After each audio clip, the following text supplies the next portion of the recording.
consumer packaged goods into eventually I was in the Silicon Valley area. So the whole tech boom was. Oh, I'm so jealous. I just love the sound. I mean, obviously I haven't been there, and I'm like, maybe I wouldn't be so jealous if I had. But when anyone talks about being in Silicon Valley, I'm like, woohoo! So what was it like? Well, it was very interesting as a female. Right. Yes. I was definitely playing in a man's world, and I had to continue to prove myself again and again. Right. And I was up to the challenge. I continued to do it. But I would come in and I'd work so hard and I'd do so much.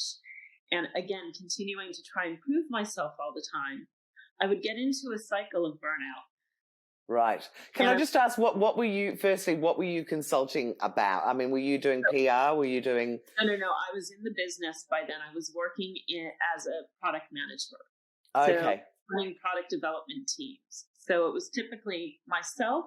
For example, I was working, the biggest company I worked at in tech was Yahoo. Right.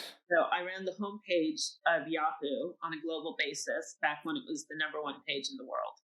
Wow. So Julie, that's amazing. But are you saying the environment was a bit challenging, though? Just too many blokes around and not enough women supporting each other? Yeah, it was a bit challenging, but I think in general the business itself was a bit challenging because it was very competitive. Right. And I said very young I had that competitive spirit, but I started to realize that this was something that was holding us back instead of moving us forward.